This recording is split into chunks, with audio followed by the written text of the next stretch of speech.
TV20 Kannada ವಾಹಿನಿಗೆ ಸ್ವಾಗತ. ಸಚಿವೆ ಲಕ್ಷ್ಮಿ ಹೆಬ್ಬಾಳ್ಕರ್ ವಿರುದ್ಧ ಅವಾಚ್ಯವಾಗಿ ಪದ ಬಳಕೆ ಮಾಡಿದ್ದಾರೆ ಎಂದು ಸಿಟಿ ರವಿ ಅವರನ್ನ ಅರೆಸ್ಟ್ ಮಾಡಲಾಗಿದೆ. ಇದೇ ವಿಚಾರವಾಗಿ ವಿಪಕ್ಷ ನಾಯಕ ಆರ್ ಅಶೋಕ್ ಪ್ರತಿಕ್ರಿಯೆ ಕೊಟ್ಟಿದ್ದಾರೆ. ನಾನು ಗೌರವಾನ್ವಿತ ಸಭಾಪತಿಗಳನ್ನ ಭೇಟಿ ಮಾಡಿ ನಾರಾಯಣಸ್ವಾಮಿ ಭೇಟಿ ಮಾಡಿ ಬರ್ತಾ ಇದ್ದೇನೆ. ಸಿಟಿ ರವಿ ಅವರು ಕೂಡ ಕಂಪ್ಲೇಂಟ್ ಕೊಟ್ಟಿದ್ದಾರೆ. ನಾನು ಸಭಾಪತಿ ಅವರನ್ನ ಕೇಳಿದೆ, ರೆಕಾರ್ಡ್ನಲ್ಲಿ ಯಾವುದೇ ದಾಖಲೆ ಇಲ್ಲ. ಅದೃಷ್ಟಿಯಿಂದ ಸಭಾಪತಿ ತೀರ್ಮಾನ ಕೊಟ್ಟಿದ್ದಾರೆ. ಯಾವುದೇ ದಾಖಲೆ ಇಲ್ಲದಿರೋದ್ರಿಂದ ಏನು ತೀರ್ಮಾನ ತೆಗೆದುಕೊಳ್ಳಲ್ಲ ಎಂದಿದ್ದಾರೆ. ಅರ್ಜುನ್ ಆದ್ಮೇಲೆ ಗೂಂಡಾಗಿರಿ ಮಾಡಿರೋದು ಅಪರಾಧ.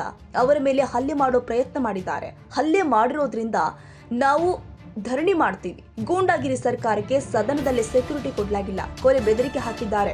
ಪ್ರೀ ಪ್ಲಾನ್ ಮಾಡಿ ಕೃತ್ಯ ಮಾಡಿರೋದು ಅವರ ಪಿಎಗಳು ಕೂಡ ಬಂದಿದ್ದಾರೆ ಎಂದು ಆಕ್ರೋಶ ಹೊರಹಾಕಿದ್ದಾರೆ ಆರ್ ಅಶೋಕ್. ನಾನು ಗೌರವಾನ್ವಿತ ಸಭಾಪತಿಗಳನ್ನ ಹೊರಟ್ಟಿ ಸಾಹೇಬರನ್ನ ಭೇಟಿ ಮಾಡಿ ಮತ್ತು ಸಿಟಿ ರವಿ ಅವರನ್ನ ಭೇಟಿ ಮಾಡಿ ಮೇಲ್ಮನೆಯಲ್ಲಿ ವಿರೋಧ ಪಕ್ಷದ ನಾಯಕರಾದಂಥ ನಾರಾಯಣಸ್ವಾಮಿ ಅವರನ್ನ ಭೇಟಿ ಮಾಡಿ ನಮ್ಮೆಲ್ಲ MLC ಅವರನ್ನ ಭೇಟಿ ಮಾಡಿ ಬರ್ತಾ ಇದ್ದೀನಿ. ಇಲ್ಲಿ ನಡೆದ ಘಟನೆ ಬಗ್ಗೆ ಶ್ರೀಮತಿ ದಾಖಲೆ ಇಲ್ಲ.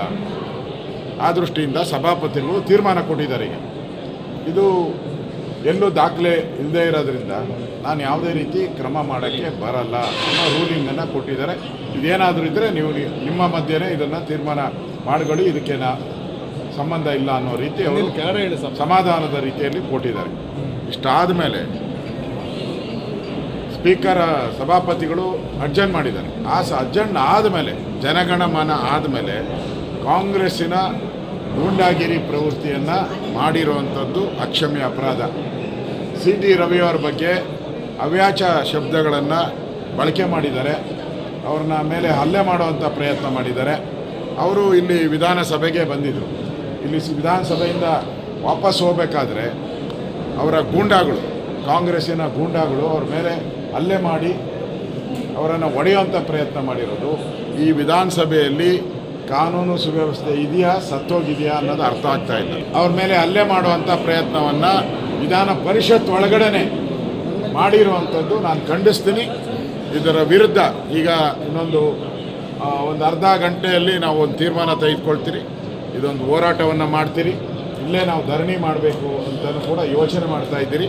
ಇಲ್ಲೇ ನಾವು ಧರಣಿ ಮಾಡಿ ಸರ್ಕಾರದ ಫೇಲ್ಯೂರ್, ಅಸೆಂಬ್ಲಿ ಒಳಗಡೆ ನೀವುಗೆ ರಕ್ಷಣೆ ಕೊಡೋಕ್ಕಾಗಿಲ್ಲ ಅಂತ ಹೇಳಿದ್ರೆ ಈ ಸರ್ಕಾರದ ಗೂಂಡಾಗಿರಿ ಪ್ರವೃತ್ತಿಯನ್ನು ಏನಾದರೂ ಮಾತುಕತೆಯಲ್ಲಾಗಿದ್ದರೆ ನೀವು ಅದಕ್ಕೆ ಕಾನೂನು ಪ್ರಕಾರ ಏನು ಬೇಕೋ ಕ್ರಮ ತೆಗೆದುಕೊಳ್ಳಿ, ದಾಖಲೆಗಳನ್ನು ಇಡಿ. ಏನು ದಾಖಲೆ ಇಲ್ಲದೇ ಈ ಗೂಂಡಾಗಿರಿ ಪ್ರವೃತ್ತಿಯನ್ನು ಏನು ಮಾಡಿದ್ದೀರಾ, ಬೆದರಿಕೆ ಹಾಕಿದ್ದೀರಾ, ಕೊಲೆ ಬೆದರಿಕೆ ಹಾಕಿದ್ದೀರಾ. ಇದೆಲ್ಲನೂ ಕೂಡ ಇವತ್ತು ಈ ಅಧಿವೇಶನದಲ್ಲಿ, ಬೆಳಗಾವಿ ಅಧಿವೇಶನದಲ್ಲಿ ಪ್ರೀ ಪ್ಲಾನಡ್ ಆಗಿ ಬಂದಿದ್ದಾರೆ. ಹೊರಗಡೆಯಿಂದ ಹೆಂಗೆ ಬಂದರು, 30-40 ಜನ ಹೆಂಗೆ ಬಂದರು, ಅವ್ರ PAಗಳೆಲ್ಲ ಬಂದಿದ್ದಾರೆ, ಹೆಂಗೆ ಬಂದರು, ಇದೆಲ್ಲ ಪ್ರೀ ಪ್ಲಾನಡ್.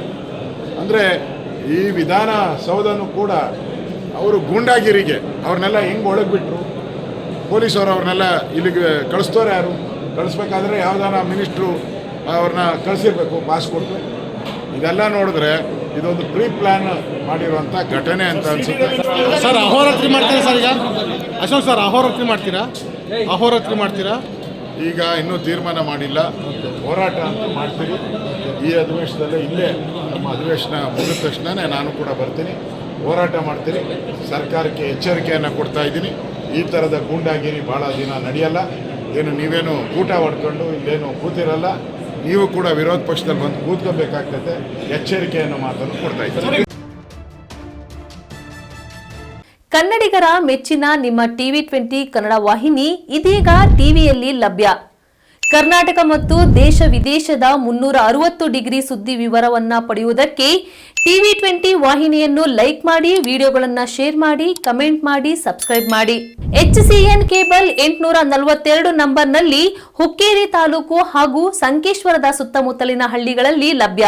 PCN ಕೇಬಲ್ 129 ನಂಬರ್ನಲ್ಲಿ ಹಾರುಗೆರೆ ಸುತ್ತಮುತ್ತಲಿನ ಹಳ್ಳಿಗಳಲ್ಲಿ ಲಭ್ಯ. ರಾಯಬಾಗ್ ಡಿಜಿಟಲ್ ಚಾನೆಲ್ ಕೇಬಲ್ 80ನೇ ನಂಬರ್ನಲ್ಲಿ ರಾಯಬಾಗ ತಾಲೂಕಿನ ಸುತ್ತಮುತ್ತಲಿನ ಹಳ್ಳಿಗಳಲ್ಲಿ ಲಭ್ಯ. UDCN ಕೇಬಲ್ ನೆಟ್ವರ್ಕ್ ಉಗಾರ ಸುತ್ತಮುತ್ತಲಿನ ಹಳ್ಳಿಗಳಲ್ಲಿ ನಿಮ್ಮ TV20 ಕನ್ನಡ ವಾಹಿನಿಯೂ ಲಭ್ಯ.